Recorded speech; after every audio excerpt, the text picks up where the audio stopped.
عذاب استیصال، یہ اللہ کی سنت ہے کہ جب کبھی کسی قوم کے اندر کسی پیغمبر کو مبعوث کیا رسول بنا کر، رسول آ کر دھمکیاں لگاتے تھے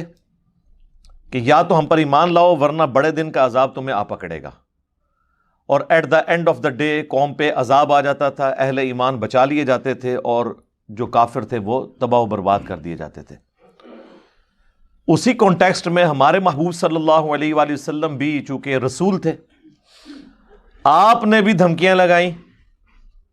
یہ دھمکیاں پنجابی والی نہیں ہیں، یہ جو شریعت کے حکم ہے جسے دھمکی اللہ تعالیٰ کی طرف سے۔ وَأُوحِيَ إِلَيَّ هَذَا الْقُرْآنُ لِأُنذِرَكُم بِهِ وَمَن بَلَغَ، اے نبی تم فرماؤ یہ قرآن مجھے اللہ نے اس لیے وحی کیا تاکہ اس کے ذریعے میں تمہیں بھی ڈر سنا دوں،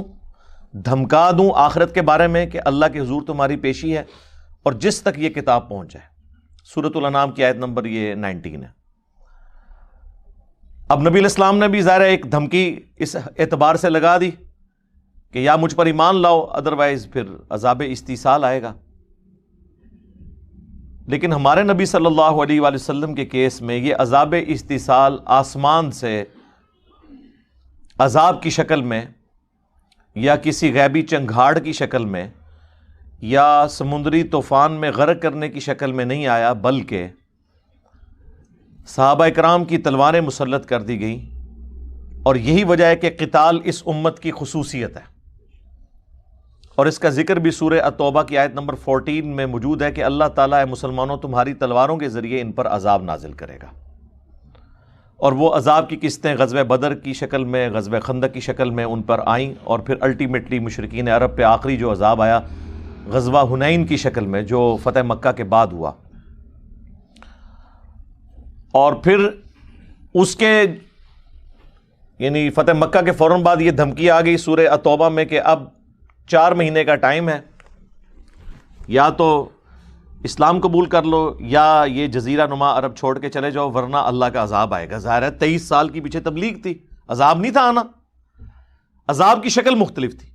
اور ہمارے نبی علیہ السلام کے کیس میں صرف عذاب کی شکل مختلف نہیں ہے، بلکہ یہاں پر نبی علیہ السلام کا معجزہ بھی مختلف ہے، وہ ہے قرآن۔ اِنَّا نَحْنُ نَزَّلْنَا الذِّكْرَ وَإِنَّا لَهُ لَحَافِظُونَ، اس الذکر یا دہانی کو ہم نے نازل کیا، ہم اس کی حفاظت کرنے والے ہیں۔ اکثر لوگ پوچھتے ہیں کہ جی اگلی کتابیں بھی تو اللہ کی کتابیں تھیں، اللہ نے ان کی حفاظت کیوں نہیں کی؟ اس لیے کہ ان کتابوں کی حفاظت اگر نہیں ہوئی تو اللہ تعالیٰ نے اس کے ایکویلنٹ پیغمبر مبعوث کر دیے نئے۔ جیسے ہی کتاب ٹیمپر ہوئی، اب یہودیوں نے جب یہ بھلا دیا تورات کو، تو اللہ تعالیٰ نے عزیر علیہ السلام کے ذریعے دوبارہ سے انہوں نے اپنی یادداشت سے اسے مرتب کر لیا، چونکہ ختم نبوت ہو چکی ہے، اب قیامت تک کسی پیغمبر نے نہیں آنا۔ اگر یہ کتاب بھی ٹیمپر ہو جاتی تو پھر ظاہر ہے پھر تو ہماری موجیں ہی موجیں تھی، پھر تو اللہ کے حضور اتنا بڑا بہانہ تھا کہ ہم تک تو دین پہنچا ہی نہیں ہے۔ یہ کتاب محفوظ ہونا ہمارا اعزاز بھی ہے، اور یہ ہمارے سر پہ لٹکتی ہوئی تلوار بھی ہے، کیونکہ اس کی وجہ سے ہم اکاؤنٹیبل ہو گئے۔ یہ خلیفۃ الرسول ہے دنیا پہ آخرت کے دن تک کے لیے، اس لیے اللہ نے اسے محفوظ کر دیا۔ اللہ چاہتا تو اگلی کتابوں کو بھی محفوظ کر سکتا تھا۔ تو ہمارے نبی علیہ السلام کے کیس میں معجزہ ہے کتاب، اگلے انبیاء کو اللہ نے معجزات دیے تھے، عصا کو اژدہا بنانے کا معجزہ موسیٰ علیہ السلام کا، مردوں کو زندہ کرنے کا معجزہ عیسیٰ علیہ السلام کا، صالح علیہ السلام کے لیے پہاڑ سے اونٹنی نکل آئی۔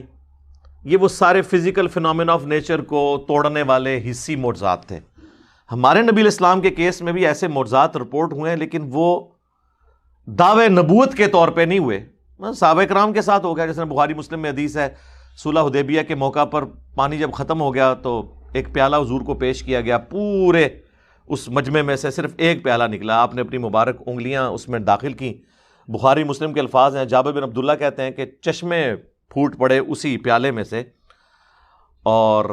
وہ تابعی پوچھتے ہیں کہ آپ لوگ کتنے تھے جنہوں نے استفادہ کیا؟ تو جابر بن عبداللہ نے کہا کہ ہم 1,00,000 بھی ہوتے نا تو وہ پانی زیادہ تھا جو ایک کٹورے سے نکل رہا تھا، البتہ ہم اس وقت 1500 تھے جنہوں نے پانی پیا، اپنے جانوروں کو پلایا اور مستقبل کے لیے سفر کے لیے سٹور بھی کر لیا، تب بھی وہ پیالہ ختم نہیں ہوا۔ اب اگر آپ مجھ سے پوچھیں ٹیکنیکلی سپیکنگ، یہ معجزہ جو ہے نا وہ موسیٰ علیہ السلام کے اژدہا والے معجزے سے بھی بڑا ہے، کیونکہ موسیٰ علیہ السلام نے پتھر پہ لاٹھی ماری تھی پتھر سے تو پانی نکل ہی آتا ہے، لیکن گوشت میں سے، ہڈیوں میں سے پانی کا نکلنا یہ بہت بڑا معجزہ ہے۔ لیکن یہ صحابہ کرام کے سامنے ہوا ہے۔ آپ علیہ السلام نے مشرکین عرب کو نہیں کہا کہ یہ دیکھو میرا معجزہ اور ایمان لے آؤ، وہ بےچارے چیختے ہی رہے، لیکن اللہ نے کہا کہ نہیں، اس نبی کا معجزہ قرآن ہے۔ سورۃ العنکبوت میں ہم نے وہ معجزہ دکھانا ہی نہیں ہے جو معجزہ کل کو آپ پھر ثابت بھی نہ کر سکیں۔ آج کوئی یہودی یا عیسائی اپنے پیغمبر کے معجزات کی ویڈیوز ہمیں دکھا سکتا ہے، ہم تو کہہ سکتے ہیں یہ جی معجزہ دیکھ لیں۔ اس زمانے میں شاعروں کو اس نے فیل کر دیا، اس کتاب نے، آج اسے آپ لیٹسٹ سائنس کے اوپر پیش کریں، وہ سائنٹیفک ڈسکوریز جو 20ویں صدی عیسوی کے اندر آ کے ہوئی ہیں، تو قرآن حکیم کی کوئی ایک آیت بھی ایسی نہیں ہے جو اسٹیبلش سائنس کے خلاف ہو۔ اس ٹیسٹ سے بھی گزار لیں آپ اسے۔ تو یہ ایک زندہ معجزہ